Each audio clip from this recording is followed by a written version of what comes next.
Paz do Senhor, crianças, tudo bem com vocês? Hoje vamos falar sobre a lição 11, o fruto do Espírito. A gente já falou um pouco sobre isso nas aulas passadas, no trimestre passado, se eu não me engano. Paulo, ele fala aos irmãos lá na Galácia, ou seja, na carta aos Gálatas, no capítulo 5, a partir do 22, tá? Sobre as características desse fruto que vamos estudar hoje. Vamos ler juntos Gálatas 5, 22 ao 25. Mas o fruto do Espírito é amor, alegria, paz, paciência, amabilidade, bondade, fidelidade, mansidão e domínio próprio. Contra essas coisas não há lei. Os que pertencem a Cristo Jesus crucificaram a carne com as suas paixões e os seus desejos. Se vivemos pelo Espírito, andemos também pelo Espírito. A gente vai falar um pouco mais sobre esse fruto ao longo da aula, tá? E aí a gente para e pensa. Quando falamos em fruto, do que você lembra? Eu lembro de árvore, né? Jesus nos diz o seguinte em Lucas 6, 43 e 44. Nenhuma árvore boa dá fruto ruim, nenhuma árvore ruim dá fruto bom. Toda árvore é reconhecida por seus frutos. Ninguém colhe figos de espinheiros, nem uvas de ervas daninhas. Como podemos relacionar o que Jesus falou em Lucas, que a gente acabou de ler, com o fruto do Espírito? Imagine uma pessoa que não é cristã, que não reconhece Jesus como seu Salvador, ter dons espirituais, né? Ou então um cristão que se diz cristão, ter os mesmos hábitos, as mesmas atitudes que tinha antes de conhecer a Jesus. A gente entende, né, que um cristão ele tem a sua vida transformada depois do encontro com Jesus. Então, essa transformação, ela é consequência do conhecer Jesus. Então, o fruto, não os frutos, não é no plural. O fruto, ele tem as seguintes características: amor, alegria, paz, paciência, amabilidade, bondade, fidelidade, mansidão e domínio próprio. Coloquei aí para vocês verem uma imagem, né, de uma tangerina, porque eu costumo falar assim, né, para vocês. Não sei se vocês lembram. E eu aprendi também assim de uma professora minha, também da EBD.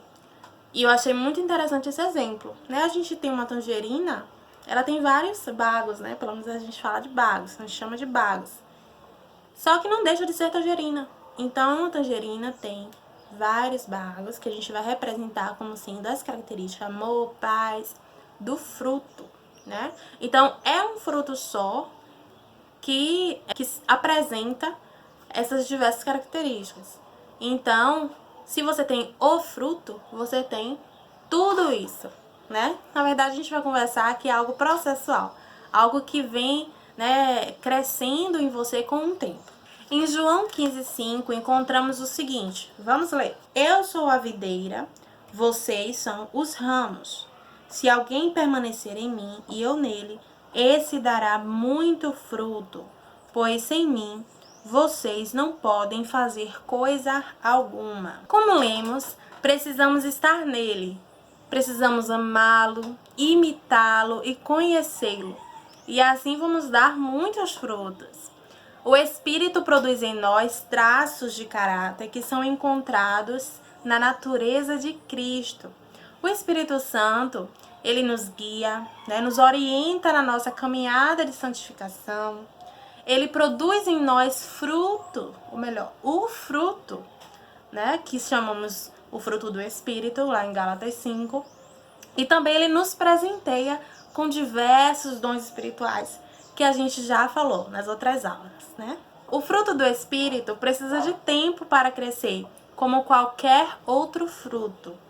Mas diferente deste fruto, né, que conhecemos na natureza, que apodrece, o fruto do Espírito tende a crescer cada vez mais em nós. Então a gente se torna mais e mais parecidos com Jesus, né, crescendo na sua presença e vivendo grandes e maravilhosas experiências. Para isso, a gente precisa se achegar a Ele. É muito importante e crucial para que o fruto do Espírito, né, seja mais evidente em nossas vidas. No livro de Tiago, capítulo 4, versículo 8, a gente encontra o seguinte, vamos ler? Aproximem-se de Deus e Ele se aproximará de vocês. A lição nos traz um comentário de um livro chamado Como Receber o Batismo com o Espírito Santo, do autor Donald Gee. E ele traz esse entendimento, né, sobre os dons e fruto da seguinte forma, que os dons espirituais, eles são de fora para dentro, né? O Espírito Santo concede esses dons já prontos, preparados para serem usados. Mas o fruto do Espírito é de dentro para fora, algo que é formado em nós, né? Esse fruto cresce em nós e nós demonstramos que ele está em nós através de nossas ações. Então a gente sabe que os dons espirituais, como vimos nas outras aulas, é para a edificação da igreja. Falo igreja, não templo, né? Aquele edifício de 4 paredes, mas de pessoas. O meu próximo, aquele que crê em Jesus igualmente comigo, como eu, né? Então, o fruto do Espírito, ele tem uma estreita relação com os dons. O fruto do Espírito, ele, quando aperfeiçoado em você, crescido em você, ele faz com que você tenha uma boa relação, uma relação sadia com as outras pessoas. Então, de certa forma, ele também edifica os outros. Pode até transformar o modo de viver e de pensar daquele que convive com você. Imagine uma pessoa que tem muitos dons espirituais excelentes, mas é uma péssima companhia, né? Uma pessoa que não dá para ficar perto. É uma pessoa que não transmite paz, que não transmite amor, que não é uma pessoa boa, que possui bondade, não é uma pessoa que se controla, né? Domínio próprio. Todas essas características estão em conjunto, né? Uma depende da outra e, como vimos, é um fruto, não são vários. Então, essas características são de um fruto só, né? O fruto do Espírito. Então, acheguem-se ao Senhor, busque mais e mais ao Senhor para glorificá-lo e para abençoar aqueles que convivem com você, tá? Aqueles que estão ao seu redor. Um abraço bem forte, espero que tenham gostado da aula e entendido todos os pontos. E a gente se vê na próxima. Tchau, tchau.